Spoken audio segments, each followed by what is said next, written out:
Selamat pagi, Pak. Kami dari kelompok PBO akan menjelaskan tentang sistem sekolah yang kami bangun. Namun sebelumnya, kami akan memperkenalkan diri dulu. Perkenalkan, nama saya Cecilia Situmorang dari NIM 1132241 dan teman saya Perkenalkan, nama saya Indah Sitorus dengan NIM 113222046. Perkenalkan, nama saya Sarah Butar-Butar dengan NIM 113222051. Perkenalkan, nama saya Nita Herlinda Kurniawati Simaluntung dengan NIM 113222056. Lalu, perkenalkan, nama saya 113226061 dengan nama Joanna Syagian.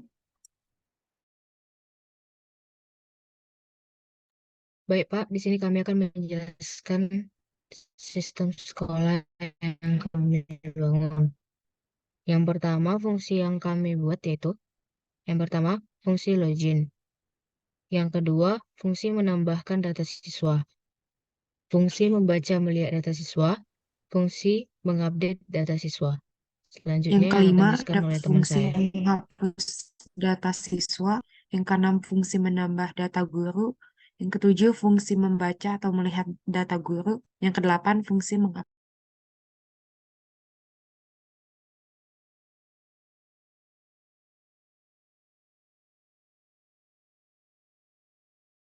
Lalu yang ke-9 fungsi menghapus data guru. Yang ke-10 fungsi menambah data kurikulum. Lalu yang selanjutnya fungsi membaca atau melihat data kurikulum. Lalu yang selanjutnya fungsi memperbarui atau mengupdate data kurikulum. Yang selanjutnya adalah fungsi menghapus data kurikulum, fungsi menambahkan pengumuman, fungsi melihat atau membaca pengumuman, fungsi mengupdate pengumuman, dan yang terakhir fungsi menghapus pengumuman. Selanjutnya, di sini saya akan menjelaskan tentang implementation OOP. Yang pertama itu ada abstraction. Di sini penggunaan abstraction dalam OOP dapat dilihat dalam pembuatan kelas atau antarmuka yang mendefinisikan metode-metode seperti install record, update record, dan delete record. Implementasi concrete dari metode-metode ini dapat bervariasi tergantung pada kebutuhan dan tipe objek yang terlibat. Sebagai contoh, dalam konteks basis data, insert record bertanggung jawab untuk menyimpan data baru, update record untuk memperbarui data yang sudah ada, dan delete record untuk menghapus data. Berikut adalah contoh implementasi pada insert record, update record, dan delete record. Kemudian ada juga metode start atau stage primary stage adalah bagian dari implementasi abstraksi dalam pemrograman berorientasi objek atau OP. Metode ini memiliki tugas untuk menginisialisasi dan menampilkan elemen UI pada suatu stage. Berikut adalah contoh implementasi code-nya. Kemudian terdapat juga encapsulation yang merupakan mekanisme dalam OOP atau Object Oriented Programming yang digunakan untuk menggabungkan data atau perilaku dalam satu unit yang terikat, di mana data atau perilaku ini akan dilindungi dari akses komponen lain yang tidak perlu. Enkapsulasi ini dicapai dengan menggunakan kelas dan akses modifier seperti private modifier dan public. Kelas adalah unit dasar dari OOP yang mendefinisikan data dan perilaku bersama. Berikut merupakan kode yang menerapkan konsep encapsulation dalam OOP. Lalu ada inheritance. Inheritance atau pewarisan adalah konsep dalam pemrograman berorientasi objek atau OOP, di mana sebuah kelas dapat menurunkan properti dan metode yang dimilikinya kepada kelas lain. Konsep inheritance dipakai untuk memanfaatkan fitur kode reuse, yakni menghindari terjadi duplikasi kode program. Inheritance ini juga disebut sebagai perwarisan atau pengurangan. Berikut adalah penerapan inheritance dalam konsep OOP. Yang selanjutnya adalah polymorphism. Pada gambar di bawah ini merupakan penerapan polymorphism dengan penggunaan annotation add override yang digunakan untuk mengindikasikan bahwa metode yang dideklarasikan di subclass merupakan override dari metode yang ada di superclass. Berikut merupakan contoh implementasi dari polymorphism pada kode program. Selanjutnya, saya akan menjelaskan tentang interface. Interface merujuk pada sebuah konsep yang memungkinkan definisi dari suatu kelompok metode tanpa implementasi konkret dari metode tersebut. Dalam interface terdapat satu interface yang memiliki dua metode atau lebih yang harus diimplementasikan oleh kelas yang menggunakannya. Berikut codingan dari interface. Selanjutnya saya akan membahas tentang exception handling. Exception handling adalah konsep yang memungkinkan penanganan kesalahan yang dapat terjadi selama eksekusi program tersebut. Jika terjadi suatu kesalahan atau situasi tak terduga saat program dijalankan, exception handling akan memberikan cara untuk mendeteksi dan menangani situasi tersebut. Exception handling biasanya diimplementasikan melalui block tray, cage, dan finally. Berikut codingan exception handling. Selanjutnya akan dijelaskan oleh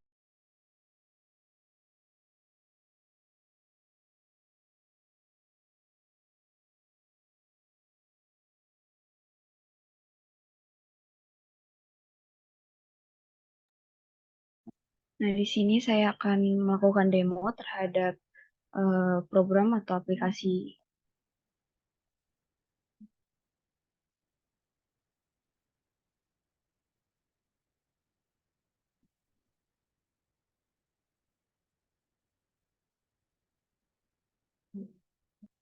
Di sini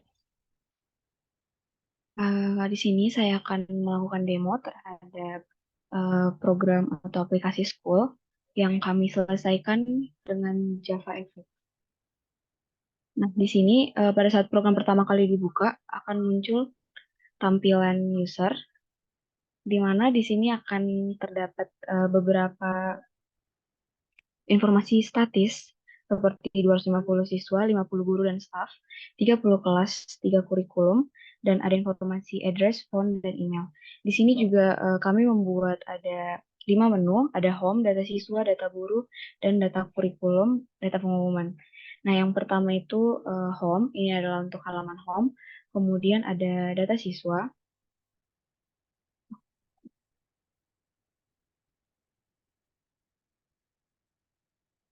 di sini yang pertama ada menu data siswa.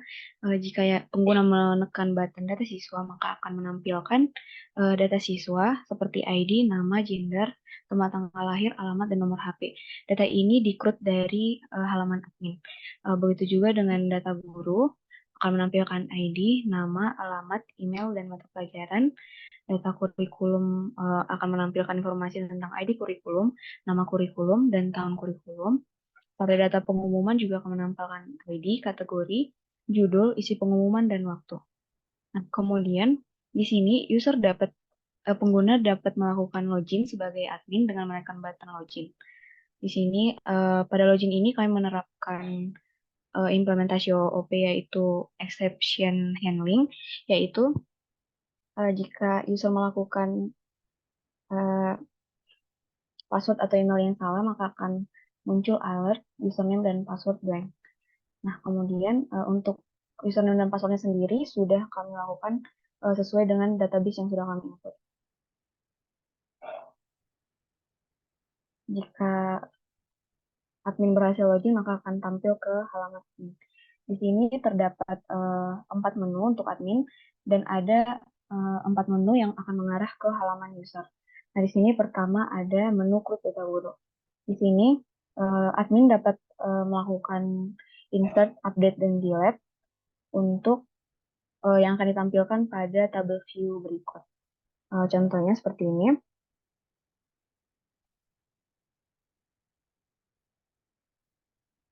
Nama,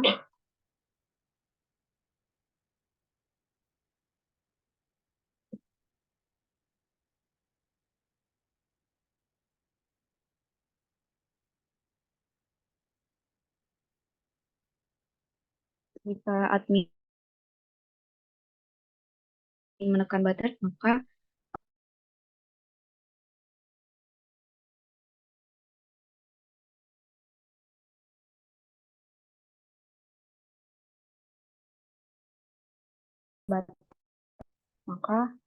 akan otomatis terupdate pada tabel view.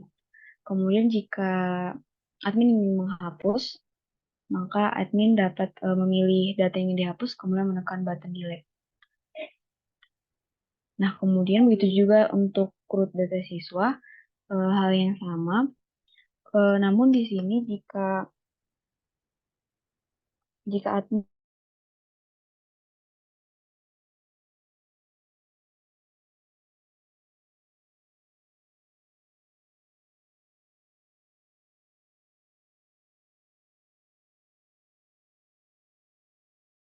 data juga tidak akan terupdate dan terdelete.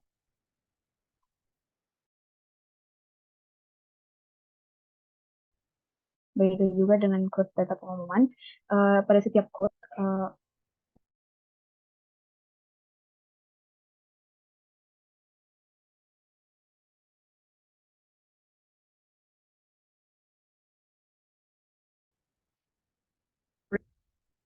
contohnya di sini sudah ada data dengan ID 3, kemudian kita memasukkan data tersebut, mungkin dengan data yang berbeda namun ID yang sama, maka data tersebut tidak akan terinfect. Nah, hal yang sama juga untuk ID kurikulum.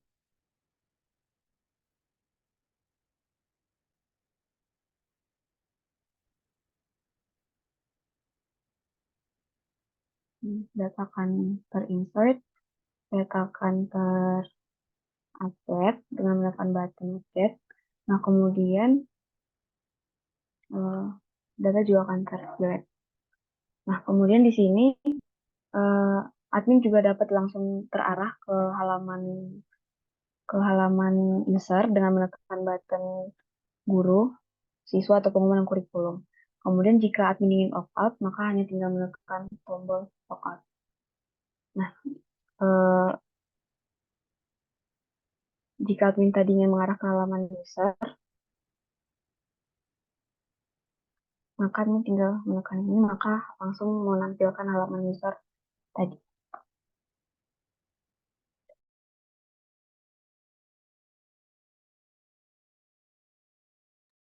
Baik, terima kasih Pak.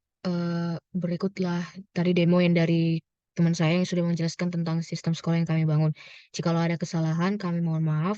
Sekali lagi terima kasih Pak dan selamat pagi.